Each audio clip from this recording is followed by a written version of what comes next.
Hey, this is your big sis, Rowena Starling, coming to you again. I wanted to read something to you that I wrote many years ago because, I don't like to waste any of my words.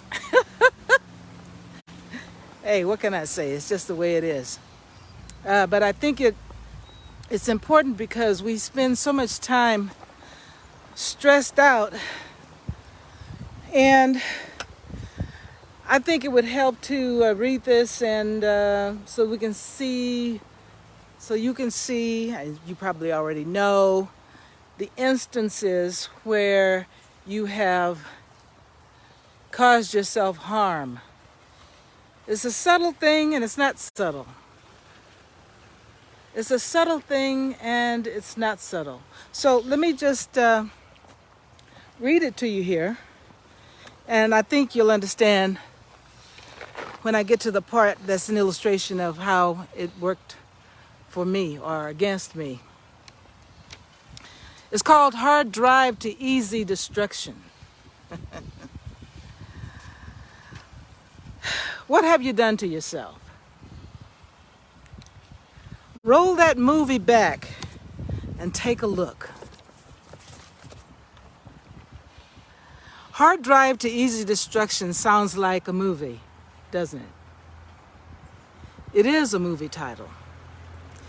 It's the title of what many of us do on a daily basis, on a moment-to-moment basis, in the movie that is our life. It leads us crashing into exhaustion. If we get some rest over the weekend, that feels sort of like, rest by Sunday night, it's all over by Monday morning. The hard drive to easy destruction. The hard drive is the chunk of concrete in our brain that will not let us relax. This constant pressing on your mind, soul, and spirit is draining, and it causes us to crash into impatience with the people we love and with ourselves. Easy destruction to ourselves is the result.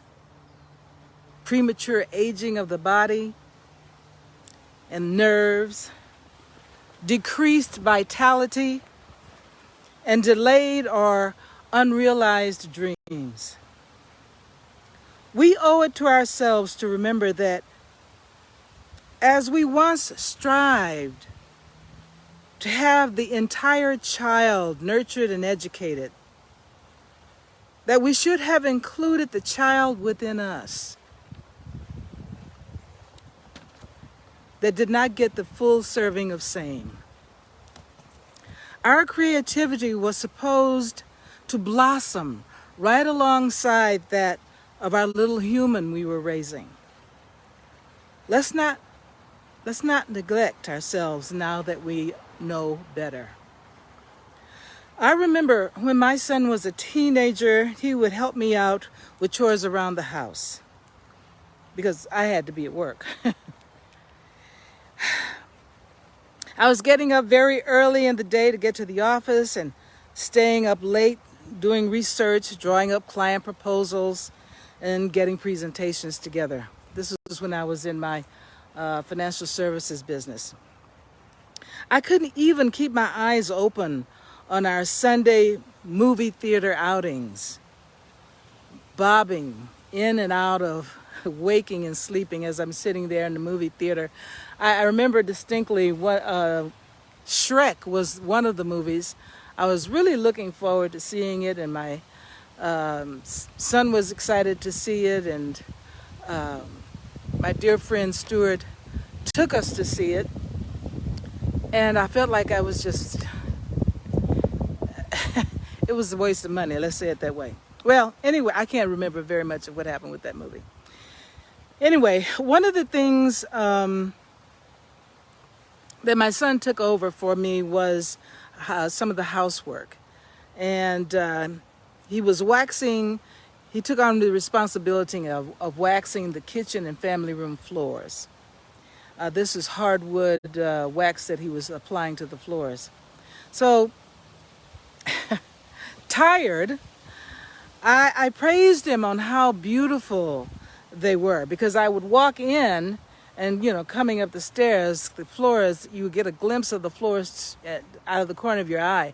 And the gleam and the shine on them gave me so much pleasure. I was like, oh my, one thing I don't have to do. It was so wonderful to have him there to do that for me. I'd praise him on how beautiful they were. I was just coming up, just getting that corner of the eye, because I was glad to have them done. And he relished the praise.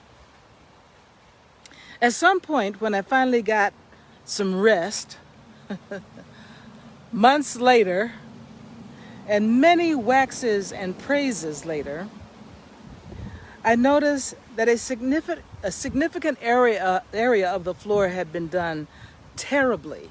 It was not good. I mean, the floor, the wax, if you're not careful with the waxing process, at that time it was a 3-in-1 process. You put the wax down, and you have to be careful as the dirt is being loosened and brought up. You have to bring it up and, change the mop and so that you don't spread the dirt back into the hardening wax, which is not something that he did. So there was a significant area there that was just horrible, because he just waxed right over it. And the dirt was waxed in, and it's just a splotchy mess. In any event, I didn't see that. And of course, I chastised him, pointing out these mistakes. And it was horrible to me, because this stuff had now dried into the floor. It's impossible to get up now without stripping the floor. And, this hurt him. I chastised him, and the hurt and anguish, I could hear it in his voice. He said, "You said how beautiful they are, and now you're taking it back." This is months later. This was a severe blow to his feelings of accomplishment, and ruinous to the trust that he had in me, to a certain level of trust in any event that he had in me. Had I not been so tired, I would have done a proper inspection, re-instruction, and spared the rip in our relationship. Working yourself into exhaustion causes this kind of callousness and carelessness. This period of my time in my life really aged me and initiated an autoimmune disease in my body. I apologized to him, but the damage was done.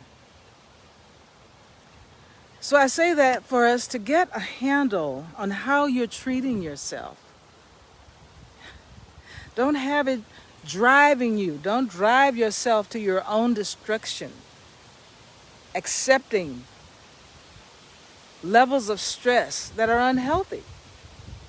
If it's not feeling good while you're doing it, then it's, it's unhealthy. I mean, there's stress that we do that feels good because it helps us get a thing done. But when you're being driven and you're not happy about it, and you can't give undivided attention to the humans that you love that are in your life, in your face, then this is unhealthy. You need to stop that. Get a handle on how you're treating yourself and reverse the tide. Crash into patience and stress relief. There's a thing in meditation that says, if you don't have time to meditate for 20 minutes, then do 40 minutes.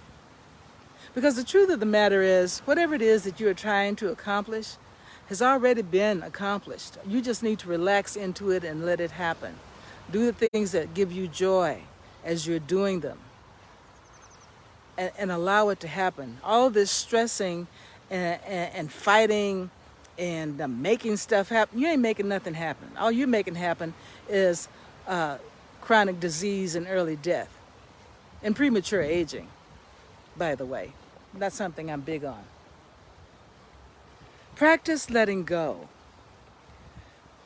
Well, I was told once by the village elders in raising my son to choose my battles. There's no need to get undone by every little thing or even most things. Many times it's not life-threatening and you can let it go. Relax. And that applies not only to the offspring that you raised or the grandkids you may be raising and all this stuff, the ones that you're influencing. That's anybody, any circumstance. The power is in the relaxation. I know that's counterintuitive to what our culture emphasizes, but it's the truth. So I want you to tell me in the comments, in what way are you taking a hard drive to easy destruction? Because it's easy. It doesn't feel like it, but we do an automatic into doing stuff hard. It's an automatic. It's easy destruction that way. That's what I mean by that. Let us know in the comments. Okay? All right. Well, anywho, talk to you later.